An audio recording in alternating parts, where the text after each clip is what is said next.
Guys, what's going on? Welcome back to the channel. Today we're going to talk about XRP, and guys, I've got some good news for you because I've been following the law case and I'm going to be able to tell you all the updated news related to XRP, what can we expect to happen with the price, and whether I'm still bullish at this current standpoint in time. So guys, if you don't want to miss any of that important stuff in the price analysis, make sure you subscribe so you don't miss any of the important news and like the video below. So guys, let's not waste any more time and jump straight into this video. And before I'm going to talk about the law case, I just want to go back within the price. And as we can see, basically all the way until 16th of July, all the way till 22nd of November, we were stuck in between these resistance level of 0.16 cents and 0.37. It was quite healthy because we were always staying within this range, and actually the volumes were really low.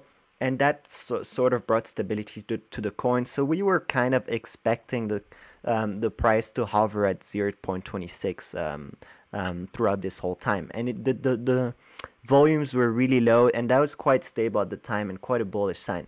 Until actually 20th of November, when it actually managed to break out of that resistance level and reach new high of around 0.78. And that was very big for XRP because that hadn't happened in a while, and that was a very bullish sign because as we entered this new resistance level all the way to 0.78, we were able, obviously we had some resistance and pullback as people started securing profits, but we were able to stay within this new resistance level.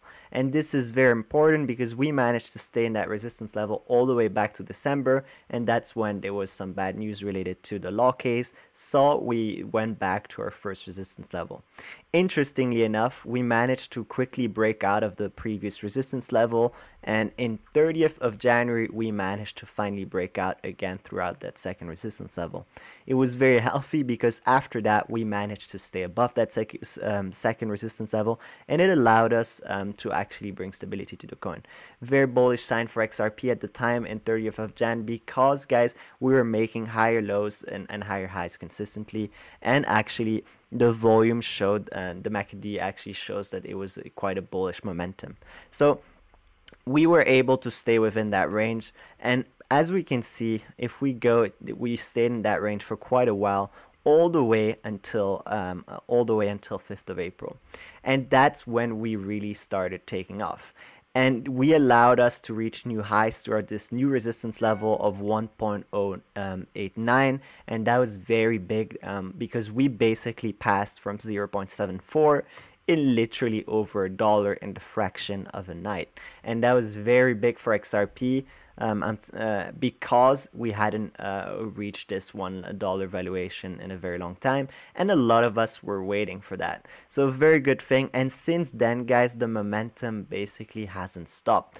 On 11th April, we managed to break towards a new resistance level of 1.49, which was really big for XRP. And all the way until 14th of April, we nearly managed to break the $2 valuation as we approached the new resistance level of 1.96. Very bullish sign. And of course, as we managed these three new highs in literally a time frame of around 3 to 4 days, in about a week, of course, people started securing profits, so we had some corrections. And even though we had this correction and some pullback, as cryptocurrency as a whole took a dip, including Bitcoin fell. So it wasn't very too worrying because what was worrying is what happened on 23rd of April because we broke down of that resistance level. Good thing enough is the bulls had the upper hand, as we can see with the volumes. The bulls strongly had the upper hand, and we were making higher highs, which allowed us to stay within the resistance level of 1.08 and 1.49. Very good news for XRP, and I am certain because recently on 30th of April, we managed to again break out of that resistance level of 1.49, which we can now expect to literally again hover between the 1.49 all the way to the 1.96. And I'm very bullish that we can expect the price of XRP to break that $2 valuation in the month of May, because, guys, the law case seems to be going good accordingly to what's happening. So let's now talk about what's been happening with the law case. And one of the things is that the public access to this morning's hearing had some issue. Basically, the code was incorrectly posted by the court and had to issue a new number, and this impacted everyone, and Twitter was blowing up. Basically, they said that they updated this morning, and because due to an inadvertent typo in earlier order, the public access code for today's conference was incorrect, and so that went quite viral. But weirdly enough, there is some good news. So there was no ruling out of the call, so that I can tell you straight up to what's been happening. And from this will come later from the judge. So there was some hefty points that were made, but she doesn't want to rule hastily. So right now, we just know that there was no ruling out of the call, which is quite bullish because it shows that she doesn't want to take any decision too irrationally and too fast. So XRP has been holding steady around that $1 if we check back. Between the $1.5, which is quite bullish because we managed to stay within this resistance level. And what I can tell you is that Michael Guzman, which is the Larson attorney on behalf of the defendant, he says that the SEC importedly is using its abilities improperly, and the defendants are okay with using the MOU before filing, but not right for the use of after a civil proceeding. So that's interesting to see because I strongly agree with this point, and they evaded the court's supervision. That's what he was saying, and they said that the SEC refused to stop, and they even mentioned that they asked the court to make the SEC stop and procedure document receive and proceed the request themselves.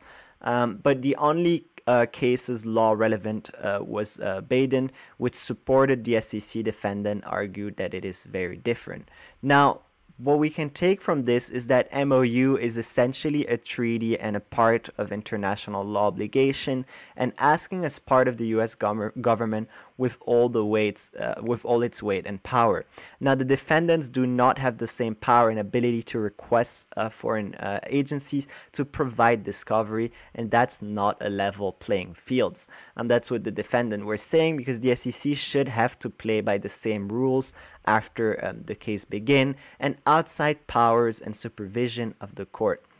Now, the defendant only found out from a foreign company that the Hague Convention requests are public, but the MOUs are happening in secret outside of the court's supervision, and that's what the defendants were basically arguing with, because the SEC must play by the rule. So I thought the defendant kind of had an edge on this point, because it is true that the SEC doesn't want to submit their request for viewing, because they say about the sweeping and board, discovery should have to submit the request.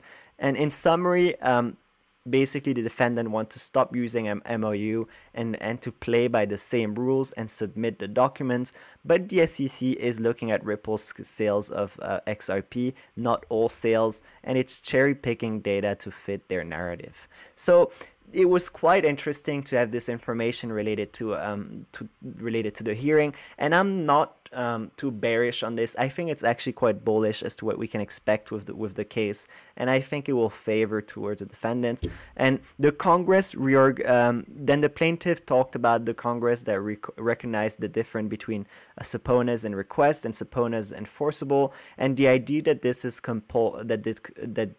is compulsory false, and that the treaty must be ratified by Senate, and this is not. And they talked about how the voluntary and some have said no, and that depends on regulator discretion. The SEC says the defendant does not suffer harm or prejudice from the MOU process, and the SEC claims that the defendants have enough ability to get into from foreign agency. And so I thought actually that the defendant had a better hearing, even though the SEC managed to defend themselves related to the MOU. I actually think that this was quite bullish for XRP.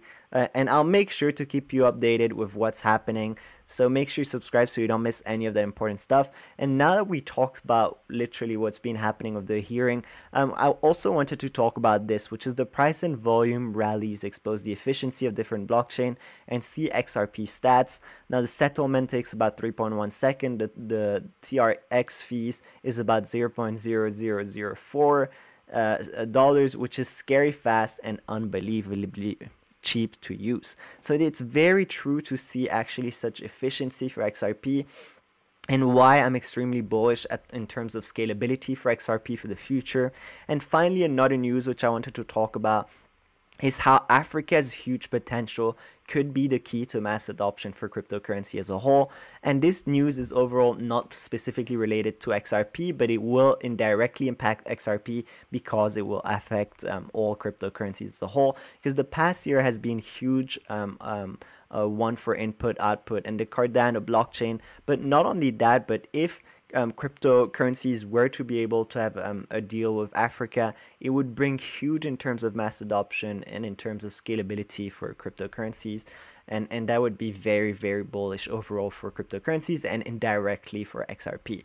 Now, one other news which I thought I'd mention is that Nexon joins Tesla in Bitcoin Bet with $100 million purchase. It's a very good news. Again, this is related to Bitcoin, but it indirectly will impact XRP in a positive way, because guys, if you see that these big institutions are normalizing the use of cryptocurrency, it will bring a bullish signal for other cryptocurrencies, and it will bring stability to the coin and usability in the future. So very good news to see that Nexon publicly said that it bought 100 million worth of Bitcoin, joining a list of tech company embracing the digital currency.